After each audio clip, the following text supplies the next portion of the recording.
नमस्कार। आप सुन रहे हैं द बॉलीवुड रेडियो और मैं हूं आपके साथ आकाश। आज के इस पॉडकास्ट में हिंदी सिनेमा के पहले सुपरस्टार राजेश खन्ना की पूरी जिंदगी के दिलचस्प किस्से सुनिए। साल 1969 से 1975 के बीच राजेश खन्ना का ऐसा बोलबाला था कि उनकी हर फिल्म सुपरहिट होती थी। उनका स्टारडम इस लेवल पर था कि उस दौर में पैदा हुए ज्यादातर लड़कों के नाम भी राजेश रखे गए। लड़कियां उनकी फिल्म थिएटर में देखने से पहले सजने संवरने के लिए ब्यूटी पार्लर तक जाती थीं।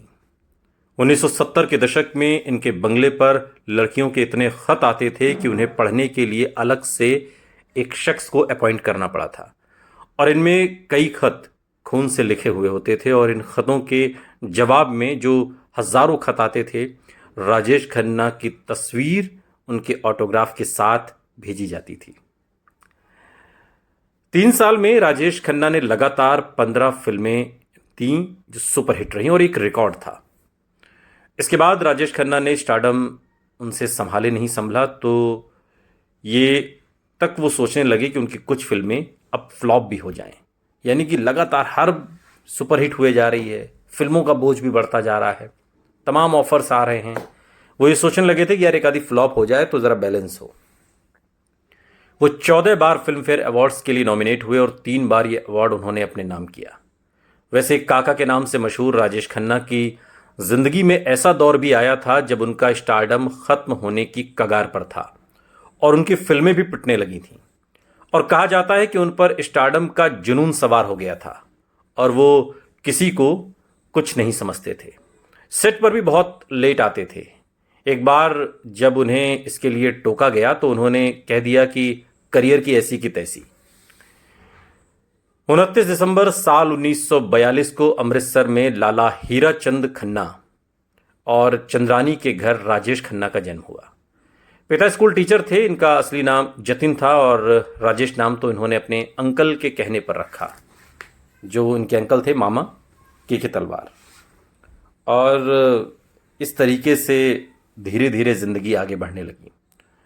1947 में जब देश में विभाजन का दौर आया तो इनका पूरा परिवार अमृतसर में आकर बस गया।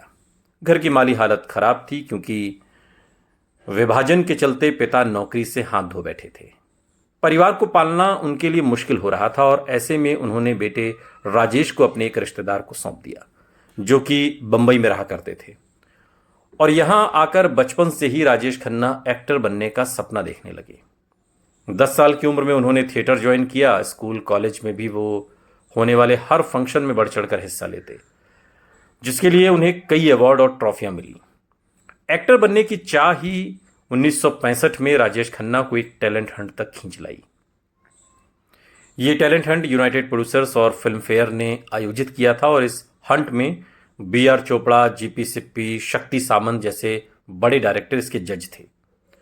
और यहां एक डायलॉग सुनाकर राजेश खन्ना ने बाजी अपने नाम कर ली, बाजी मार ली और विनर बन गए।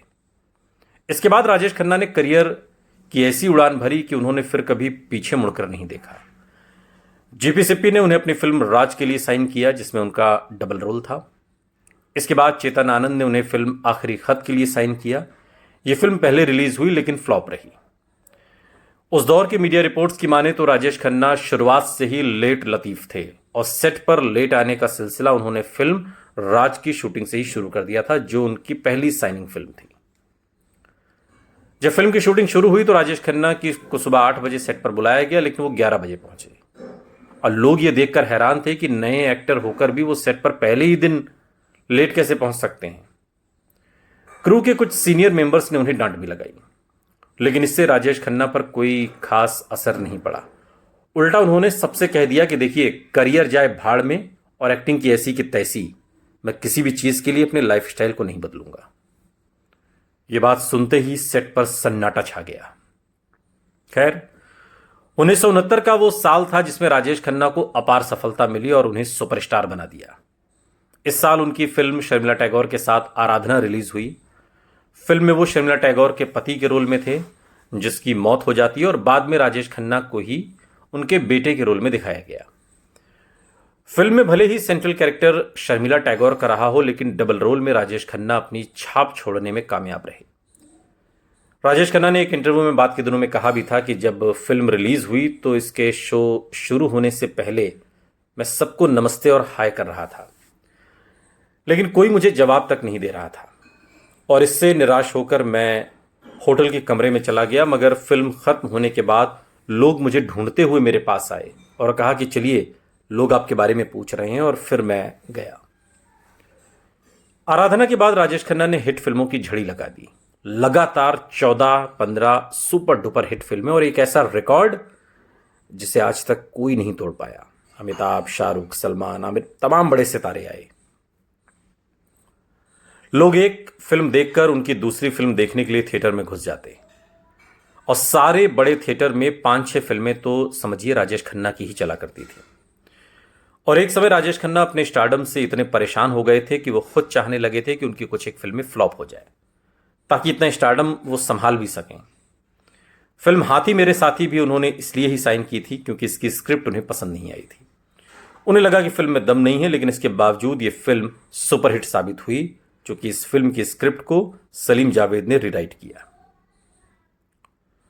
और साल 1969 से 1975 के बीच राजेश खन्ना का स्टारडम ऐसा था कि उस दौर में पैदा हुए ज्यादातर लड़कों के नाम राजेश रखे गए। लड़कियां उनके स्टाइल और उनकी मुस्कान पर तो फिदा थीं, और आलम यह था कि इन्हें खून से खत लिखा करती थीं, जिसे पढ़ने के लिए राजेश खन्ना ने बंगले पर एक शख्स हुआ करते थे के तलवार, और उनकी निगरानी में कुछ लोगों को उन्होंने रखा था जो चिट्ठियां पढ़ा करते थे और उनके जवाब भी भेजते थे।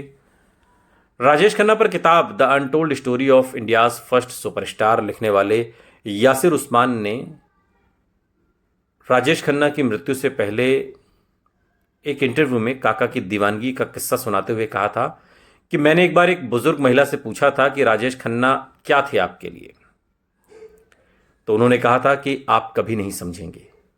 हम जब उनकी फिल्में देखते थे तो हमारी उनसे डेट हुआ करती थी। हम फिल्म के शो से पहले ही ब्यूटी पार्लर जाते थे, मेकअप करते थे, सजते थे, क्योंकि हमें महसूस होता था कि वो बड़े पर्दे से जो मुस्कुरा रहे हैं वो हमें देखकर ही ऐसा कर रहे हैं। ये सिर्फ मैं नहीं बल्कि सिनेमा हॉल में बैठी हर लड़की ऐसा महसूस करती थी। उनकी सफेद कार को चूम कर लाल कर देने वाले किस्से भी बिल्कुल सही हैं और मैंने खुद अपनी आंखों से देखा है।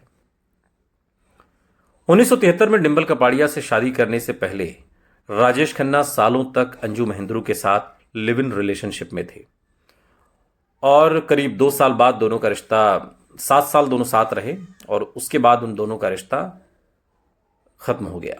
हालांकि 2012 में राजेश खन्ना के निधन से पहले अंजू उनकी जिंदगी में वापस लौटी भी और अहम हिस्सा भी रही। यासिर उस्मान की किताब Rajesh Khanna the untold story of India's first superstar में अंजू महेंद्रू बताती हैं कि महिलाएं भारी संख्या में राजेश खन्ना की फैन थीं और वो ये देखकर बहुत खुश होते थे। वो उनसे भी इसी तरह का रिएक्शन चाहते थे। इस किताब में 1973 के एक इंटरव्यू का जिक्र है जिसमें अंजू ने कहा था कि राजेश खन्ना चाहते थे कि उन सभी फीमेल फैंस की तरह मैं भी उन्हें देखने के लिए वैसे ही रिएक्ट करूं, उन्हें देखकर एक्साइटेड हो जाऊं। उस वक्त फैंस उन्हें लेकर पागल थे, वो उनके पैरों पर गिरने को तैयार थे। मैं वैसे रिएक्ट नहीं कर सकी, मैंने उन्हें प्यार किया था। मेरे लिए वो जतिन या जस्टिन थे। एक आदमी जिससे मैं प्यार करती थी वो किसी राजेश खन्ना या सुपरस्टार के लिए नहीं था। राजेश खन्ना की सलीम खान से अच्छी बॉन्डिंग थी किसी ज़माने में। वो फिल्म इंडस्ट्री में उनकी बहुत इज्जत करते थे, लेकिन जब एक बार उन्होंने मैगजीन आर्टिकल में संजीव कुमार की तारीफ कर दी तो काका उनसे बहुत नाराज हो गए। दरअसल मैगजीन ने संजीव कुमार पर एक कवर स्टोरी की थी जिसमें सलीम खान से पूछा था कि वो बतौर एक्टर संजीव कुमार को कैसे देखते हैं। उन्होंने तारीफ करते हुए संजीव कुमार के लिए कहा कि बेहतरीन एक्टर हैं। और जब ये आर्टिकल काका ने पढ़ा तो वो महबूब स्टूडियो में किसी फिल्म की शूटिंग कर रहे थे और उन्होंने उसी वक्त किसी को भेज के, ड्राइवर को शायद भेज के सलीम खान को बुलवाने के लिए भेजा। और जब वो आए तो काका ने उनसे ये आर्टिकल पढ़ते हुए पूछा कि क्या ये आपके विचार हैं? सलीम खान बोले हाँ। तो काका बोले क्या आपको संजीव कुमार अच्छे एक्टर लगते हैं? जवाब मिला हाँ बिल्कुल। फिर काका बोले और मैं अच्छा एक्टर नहीं हूं? सलीम साहब बोले, ये आर्टिकल संजीव कुमार के लिए था, अगर आपके बारे में होता तो मैं आपकी भी तारीफ करता। राजेश खन्ना ने इस पर कोई जवाब नहीं दिया, लेकिन सलीम खान के मुताबिक इस घटना के 6 महीने बाद तक उनके पास राजेश खन्ना का फोन तक नहीं आया, न वो उनसे मिले, और सारी बातचीत मुलाकात सब बंद। एक और किस्सा है जो 1979 का है। महमूद ने अपनी फिल्म जनता हवलदार के लिए राजेश खन्ना को साइन किया था। फिल्म की शूटिंग के दौरान एक बार महमूद के बेटे ने राजेश खन्ना से हेलो हाय करके वो चले गए। अब काका को ये बात बुरी लगी, उन्हें लगा कि ये तो इंसल्ट है। इसके बाद से राजेश खन्ना सेट पर लेट आने लगे, महमूद को घंटों इंतजार करना पड़ा, और एक बार इसी झल्लाट में महमूद ने राजेश खन्ना को थप्पड़ मार दिया। महमूद ने कहा कि हमने आपको फिल्म के लिए पूरे पैसे दिए और आपको शूटिंग तो पूरी करनी ही पड़ेगी। इसके बाद से काका समय पर आने लगे। प्रेम चोपड़ा ने एक बार एक किस्सा सुनाया था, हाथी मेरे साथी फिल्म का, जो उन्होंने किसी से सुना था, और शूटिंग से जुड़ा एक किस्सा है कि इस फिल्म के प्रोड्यूसर समय के बड़े पाबंद थे, और अगर शूटिंग का समय 9 बजे था तो सभी को 8:30 बजे पहुंचना होता था। अब राजेश खन्ना वहां भी दोपहर में आते। प्रोड्यूसर उन्हें तो कुछ नहीं कह पाते थे, भाई सुपरस्टार थे, और उसने एक व्यक्ति रखा हुआ था। जब राजेश खन्ना सेट पर आते, प्रोड्यूसर उन्हें दिखाने के लिए उस व्यक्ति की पिटाई करने लगता। 1 दिन पीटा, 2 दिन पीटा, 3 दिन पीटा। आखिरकार राजेश खन्ना ने पूछ ही लिया कि भाई क्यों इसे रोज रोज मारते हो? तो प्रोड्यूसर ने कहा कि साहब ये डेली लेट आता है, सुबह से 8 बजे आना चाहिए, 12 बजे आ रहा है। अब इस संकेत को राजेश खन्ना समझ गए, और फिर दोबारा हाथी मेरे साथी के सेट पर वो लेट नहीं हुए। ये राजेश खन्ना की जिंदगी के कुछ किस्से थे जो हमने आपको सुनाए, और इस तरह के ढेरों किस्से हैं। आप सुनते रहिए, हम सुनाते रहेंगे। सुनते रहिए द बॉलीवुड रेडियो, सुनता है सारा इंडिया।